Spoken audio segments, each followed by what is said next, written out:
আমরা বলতে চাই শুধু মেয়ে দর্শনকারী নয়, বাংলাদেশে অনেক প্রতিষ্ঠানেই আমাদের ছোট ছোট মাসুম বাচ্চাদেরকে সাথে বলাৎকারের অনেক ঘটনা ঘটেছেন।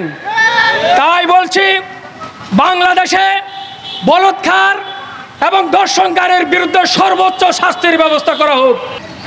আপনারা জানেন, সেই মাগুরার আমার বোন আসিয়ার উপর যে নির্মমভাবে ধর্ষণ করা হয়েছে, নিজের বোনের জামাই, নিজের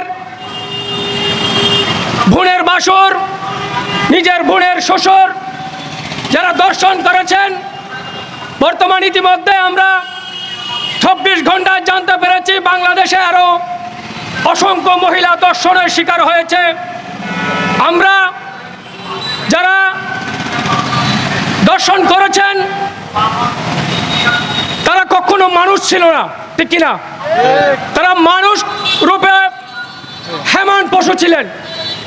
তারা আমার বোনের শত্রু ছিলেন না, শুধু এই দেশের এই শত্রু। তারা কখনো এই জাতি তাদেরকে ঘৃণা করে, তারা কখনো এই দেশের মনুষ্যত্বের মধ্যে পড়ে না, ঠিক কিনা?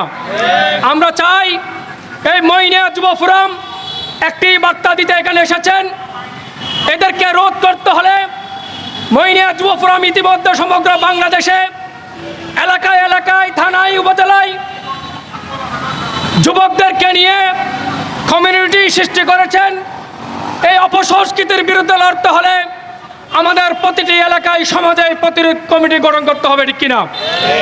অন্যথায় এই অপসংস্কৃতির বিরুদ্ধে রুখতে আমাদের পক্ষে সম্ভব হবে না। ইতিমধ্যে পূর্ববর্তী বক্তব্যে বলেছেন, যে সমস্ত ধর্ষণকারীর পক্ষে আইনজীবী তাদের পক্ষে লড়তে গিয়েছেন, আপনি একজন ধর্ষণকারী হিসেবে চিহ্নিত হয়েছেন।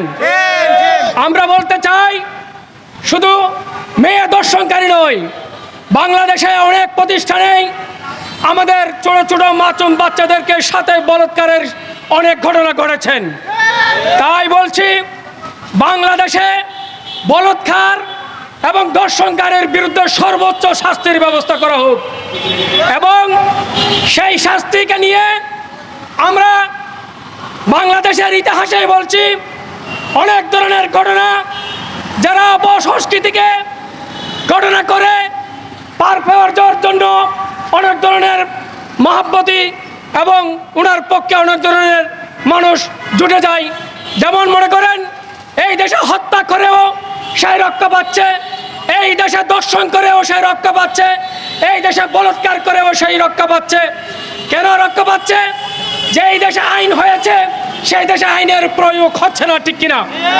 আমরা চাই যেই দেশে আইন করেছেন, বর্তমান বাংলাদেশের যেই অস্থিতিশীল একটি বাংলাদেশ সৃষ্টি হয়েছে, আমার দেশ শান্তি নাই।